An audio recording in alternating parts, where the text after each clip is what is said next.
India's most preferred retirement community, Ananya's Nana Nani Home, Coimbatore, a paradise for senior citizens.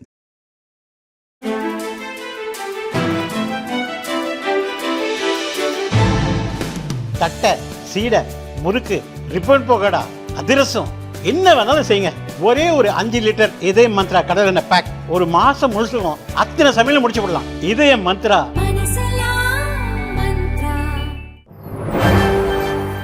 வணக்கம். செய்திச் சுருக்கம். பவன் கல்யாணுக்கும் தமிழகத்திற்கும் என்ன தொடர்பு? சேகர் பாபு கேள்வி. சென்னை கீழ்ப்பாக்கம் பூந்தமல்லி நெடுஞ்சாலையில் உள்ள ஏகாம்பரநாதர் மெட்ரிக் மேல்நிலைப் பள்ளியில் புதிதாக கட்டப்பட்டு வரும் கட்டிடப் பணிகளை அமைச்சர் சேகர் பாபு ஆய்வு செய்தார்.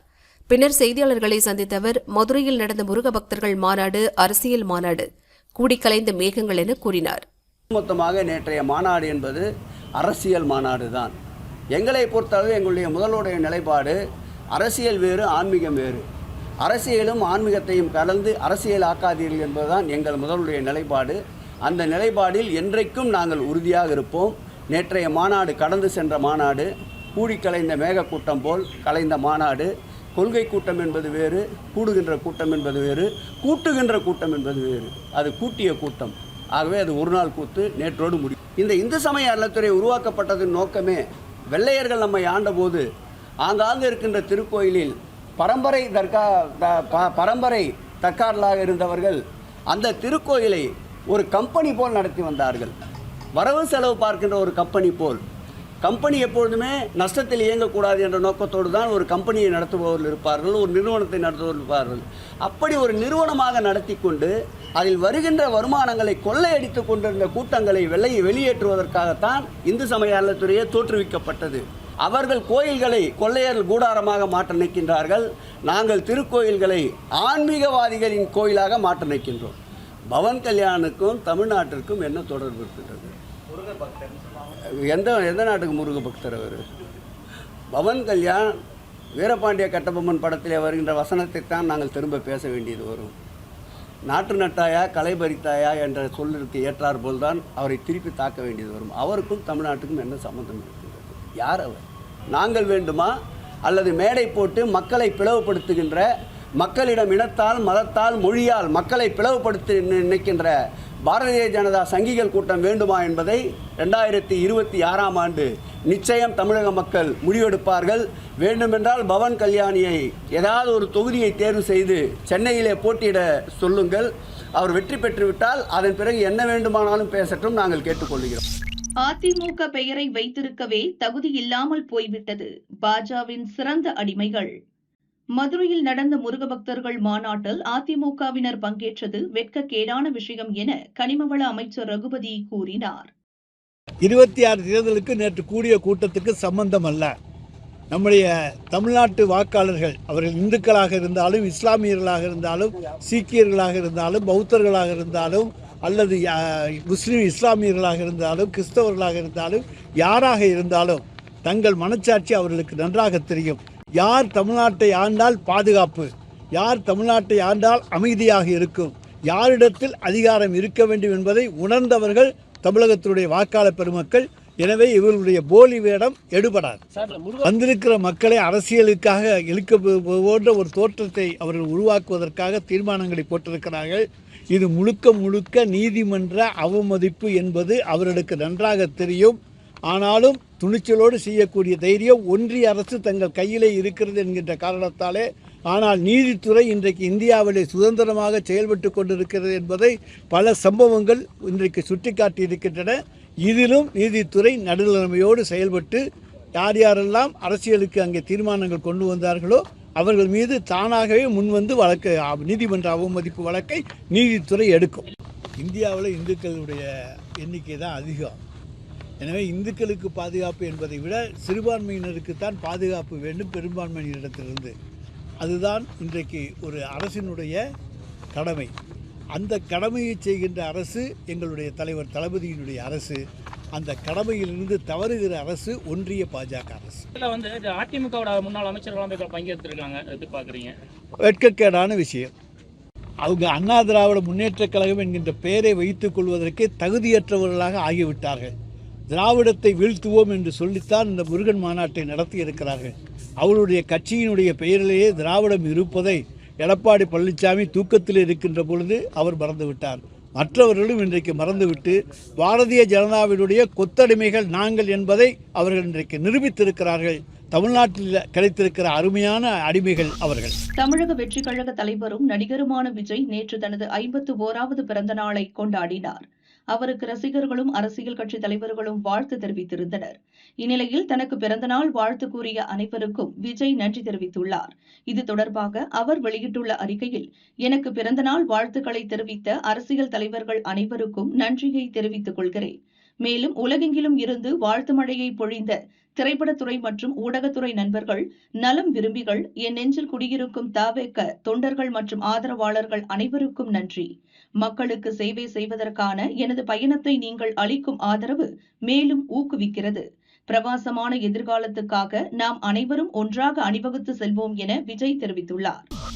ஸ்டாலினின் சர்க்கஸ் கூடாரத்திற்கு முற்றுப்புள்ளி ஆர்பி உதயகுமார் விமர்சனம்.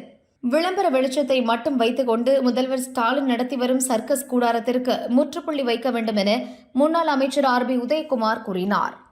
பொது வாழ்க்கையில் ஈடுபடுபவர்கள் இனி அரசியல் அதிகாரத்தை எதிர்பார்க்க முடியாது என்பதுதான் கருணாநிதி, முத்துவேல் கருணாநிதி ஸ்டாலின் குடும்பம் சொல்லும் செய்தி. பொது வாழ்க்கையில் ஈடுபடுபவர்கள் அரசியல் அதிகாரத்தை எதிர்பார்க்கக்கூடாது. இங்கே போதைப்பொருள் நடமாட்டம் சந்தி சிரிக்கும், சட்ட ஒழுங்கு சீரழிவு இங்கே சந்தி சிரிக்கும், இங்கே விலைவாசி உயர்வு விண்ணை முட்டுகள் அளவிலே உயரும், மின்சார கட்டணம் உயர்த்தப்படும், இங்கே பாலியல் வன்கொடுமை திறந்தோறும் நடைபெறும், இங்கே கொலை கொள்ளை வழிப்பறி எல்லாம் திறந்தோறும் நடைபெறும். இதை யாரும் கேள்வி கேட்க முடியாது, கேள்வி கேட்கக்கூடாது. இன்றைக்கு தமிழ்நாடு தான் அதிக அளவில் கடன் வாங்கிய முதன்மை மாநிலமாக இருக்கும். அதை யாரும் கேள்வி கேட்கக்கூடாது, கேள்வி கேட்க முடியாது. வெறும் விளம்பர வெளிச்சத்தை மட்டும் வைத்துக்கொண்டு இங்கே அவர்கள் நடத்தி வருகிற அந்த சர்க்கஸ் கூடாரத்திற்கு, அந்த சர்க்கஸ் ஆட்டத்திற்கு முற்றுப்புள்ளி வைக்க வேண்டிய தேர்தல் தான் 2026 தேர்தல். ஆகவே இந்த சர்க்கஸ் கலைகளை இன்றைக்கு கற்றுத் தேர்ந்திருப்பவர்கள் அது திறமையின் அடிப்படையிலா அல்லது அவர்கள் வாழ்வாதாரத்திற்கு அடிப்படையா என்பதெல்லாம் அந்த விவாதத்துக்குள் நான் செல்லவில்லை. ஆனால் அவர்கள் காட்டுவதெல்லாம் அவர்கள் ஒரு ஜிம்மிஜிக்காக அவர்கள் காட்டிக்கொண்டிருப்பதெல்லாம் ஒரு மேஜிக்காகத்தான் இருக்கிறது தவிர அதில் மாற்றம் கொண்டு வந்தால்தான் உண்மை நிலவரம் நாம் கண்டறிய முடியும். திமுகவின் விவசாயிகள் விரோத போக்கு, சீமான் கண்டனம். மாம்பழங்களுக்கு குறைந்தபட்ச ஆதார விலையை தமிழக அரசு நிர்ணயிக்க வேண்டும் என நாம் தமிழர் கட்சியின் ஒருங்கிணைப்பாளர் சீமான் வலியுறுத்தியுள்ளார். இது தொடர்பாக அவர் வெளியிட்டுள்ள அறிக்கையில் கூறியிருப்பதாவது: நடப்பாண்டில் மாம்பழங்கள் அதிகம் விளைந்தும் போதிய விலை கிடைக்காததால் மாம்பழ விவசாயிகள் பெரும் நஷ்டத்திற்கு ஆளாகியுள்ளது மிகுந்த மனவேதனை அளிக்கிறது. மாம்பழங்களுக்கு குறைந்தபட்ச ஆதார விலை அளிக்காமல் ஏமாற்றி வரும் திமுக அரசின் விவசாயிகள் விரோத போக்கு வன்மையான கண்டனத்துக்குரியது. நெல், கரும்பு உள்ளிட்ட ஒரு சில பயிர்களுக்கு குறைந்தபட்ச ஆதார விலை நிர்ணயித்துள்ளது போல அனைத்து விளைபொருட்களுக்கும் குறைந்தபட்ச ஆதார விலை நிர்ணயிக்க வேண்டும் என விவசாயிகள் நெடுங்காலமாக போராடி வருகின்றனர். ஆனால் நெல், கரும்புக்கே உரிய ஆதார விலை அளிக்காமல் மத்திய மாநில அரசுகள் ஏமாற்றி வருகின்றன. ஒரே விளைபொருளுக்கு ஒவ்வொரு மாநிலத்திலும் வெவ்வேறு கொள்முதல் விலை இருப்பது இந்த நாட்டில் மட்டுமே நிகழும் மாபெரும் அநீதியாகும். வேளாண் பொருட்களுக்கு உரிய ஆதார விலை நிர்ணயிக்க மறுத்து விவசாயிகளை நஷ்டத்திற்கு ஆளாக்கி அவர்களது குடும்பத்தை வறுமையில் வாடவிடும் திமுக அரசு வேளாண்மைக்கு தனி நிதிநிலை அறிக்கை வெளியிடுவதையே பெரும் சாதனை போல் விளம்பரம் செய்வது வெட்கக்கேடானது. ஆந்திர மாநில அரசு மாம்பழங்களுக்கு குறைந்தபட்ச கொள்முதல் விலை நிர்ணயித்து அம்மாநில மாம்பழ விவசாயிகளை பெரும் நஷ்டத்திலிருந்து காத்துள்ளது. அது மட்டுமின்றி அங்குள்ள மாம்பழக்கூழ் தொழிற்சாலைகளிடம் பிற மாநில மாம்பழங்களை கொள்முதல் செய்யக்கூடாது என்றும் ஆணையிட்டுள்ளது. இதனால் அவர்கள் தமிழக மாம்பழங்களை திருப்பி அனுப்புகின்றனர். இதன் காரணமாக மாம்பழங்கள் அதிகம் விளைந்தும் கூட உரிய விலை கிடைக்காமல் தமிழக மாம்பழ விவசாயிகள் பெரும் நஷ்டத்திற்கு ஆளாகி இழப்பீடு கேட்டு வீதியில் இறங்கி போராடி வருகின்றனர். ஆகவே தமிழக மாம்பழ விவசாயிகளை நஷ்டத்திலிருந்து காத்திட தமிழக அரசு உடனடியாக மாம்பழங்களுக்கு குறைந்தபட்ச ஆதார விலை நிர்ணயிக்க வேண்டும். விலை குறைவால் பாதிக்கப்பட்டுள்ள மாம்பழ விவசாயிகளுக்கு உரிய இழப்பீடு வழங்க வேண்டும் என வலியுறுத்துவதாக சீமான் தெரிவித்துள்ளார். 16 வயதில் கர்ப்பமான சிறுமிகள் வருடத்தை மாற்றி போலி ஆதார். உறவினர்கள் சிக்கியது எப்படி? கிருஷ்ணகிரி தேன்கனிக்கோட்டை அருகே உள்ளது பெட்டமுகிலாளம் மலை கிராமம். இங்கு 16 வயதான 2 சிறுமிகள் குழந்தை திருமணம் மூலம் கர்ப்பமானார்கள். சிகிச்சை எடுக்க ஹாஸ்பிட்டல் சென்றபோது அங்கே ஆதார் அட்டை கேட்கப்பட்டது. அதை காட்டினால் சிறுமிகள் வயது வெளியில் தெரிந்துவிடும் என உறவினர் அஞ்சினர். இப்போது எடுத்து வரவில்லை, அடுத்த முறை வரும்போது தருகிறோம் என கூறியுள்ளனர். இதையடுத்து ஆதார் கார்டில் சிறுமிகளின் பிறந்த வருடத்தை போலியாக மாற்ற முடிவு செய்தனர். தேன்கனிக்கோட்டை பஸ் ஸ்டாண்ட் அருகே ஸ்டுடியோ வைத்திருக்கும் ஜலால் உல்லாவை அணுகினர். அவர் ஆதார் கார்டில் சிறுமிகளின் பிறந்த வருடத்தை மாற்றி போலியான ஆதார் கார்டு தயார் செய்து கொடுத்துள்ளார். அதனை பெற்றுக்கொண்ட சிறுமிகளின் உறவினர்கள் அரசு ஹாஸ்பிட்டலில் போலி ஆதார் கார்டு கொடுத்து கர்ப்பத்தை பதிவு செய்தனர். அது மட்டும் இல்லாமல் மகப்பேறு உதவித்தொகைக்கும் விண்ணப்பம் செய்துள்ளனர். பொதுவாக கர்ப்ப பதிவின் போது ஆதார் எண் உள்ளிட்டாலே அதில் பதிவான பிறந்த வருடம் தேதி அதிகாரிகளுக்கு தெரிந்துவிடும். சிறுமிகளின் ஆதார் கார்டு மற்றும் ஆன்லைன் பதிவில் வேறு வேறு பிறந்த வருடம் காட்டியுள்ளது. இதனை கண்டறிந்த கிளமங்கலம் வட்டார மருத்துவ அலுவலர் ராஜேஷ்குமார் தேன்கனிக்கோட்டை போலீசுக்கு தகவல் சொன்னார். இதுகுறித்து வழக்கு பதிவு செய்த போலீசார் போலி ஆதார் கார்டு தயாரித்து கொடுத்த முகமது ஜலால் உல்லாவை கைது செய்தனர்.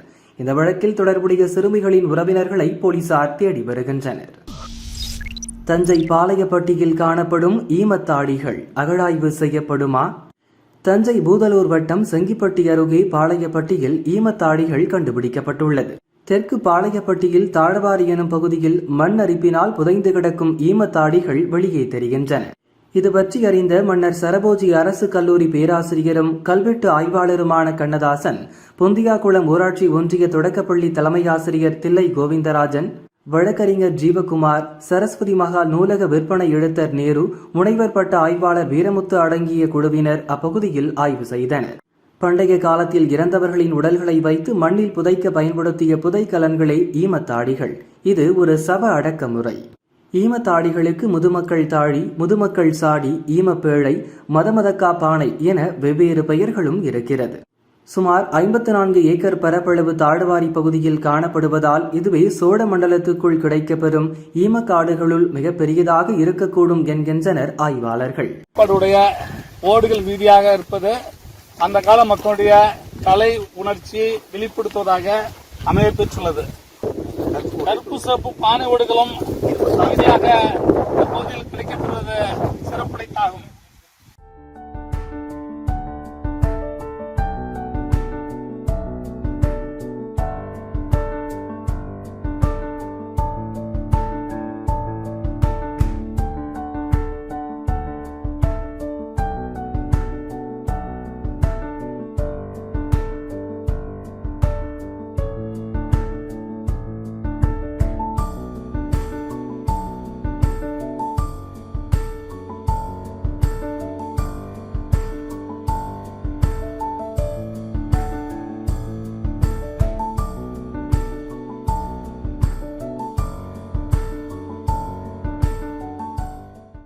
படை வீரர்கள் தங்கியிருக்கும் இடம் பாளையம் என சொல்லப்படுகிறது. அப்படி தங்கியிருந்த இடத்தில் போர் செய்து இறந்த வீரர்களுக்காக எடுக்கப்பெற்ற ஈமத்தாடிகளாக இது இருக்கலாம். இங்கு காணப்படும் வேலைப்பாடுகளுடன் கூடிய அகன்ற வாய்களை கொண்ட தாடிகளுள் சில மண் அரிப்பினால் சிதைந்துள்ளன. இவற்றில் ஒன்றுக்கு மேற்பட்ட மட்கலயங்களும் காணப்பெறுவதால் போரில் இறந்தவர்களின் சடலத்தை எரியூட்டி எஞ்சிய சாம்பலை சிறிய மட்கலயங்களில் இட்டு சிறிய அளவிலான ஈமத்தாடிகளில் வைத்து புதைத்திருக்கலாம் என்றும் கூறுகின்றனர். இங்கே முதுமக்கள் தாலி கிடைக்கின்றது வாங்க அப்படின்னு சொன்ன பொழுது இங்கே பார்த்த பொழுது இந்த பரப்பில் மேற்பரப்பில் நீர் அரிப்பின் மண் அரிப்பின் காரணமாக பல முதுமக்கள் தாலிகள் மண்ணுக்கு மேலே தெரிகின்றது. மண்ணுக்குள் பல முதுமக்கள் தாலிகள் இருக்கக்கூடும். இந்த பகுதியை தமிழக தொல்லியல் துறை அகழ்வாய்வு செய்ய வேண்டும். இந்த பகுதி மக்கள் விரும்புகின்றார்கள். இப்படி அகழ்வாய்வு செய்வதன் மூலமாக இந்த பகுதியில் இருக்கின்ற சங்ககால மக்களுடைய வாழ்வியலையும் அவனுடைய பண்பாட்டு கூறுகளையும் நாம் வெளி உலகிற்கு உணரலாம். இந்த பகுதியில் இருக்கிற முதுமக்கள் தாலி அளவில் சிறியதாக அது உள்ள கலையங்கள் சின்ன சின்ன கலையங்கள் உள்ளதாக முதுமக்கள் தாலி மீதியாக கிடைக்க பெற்றிருக்குது.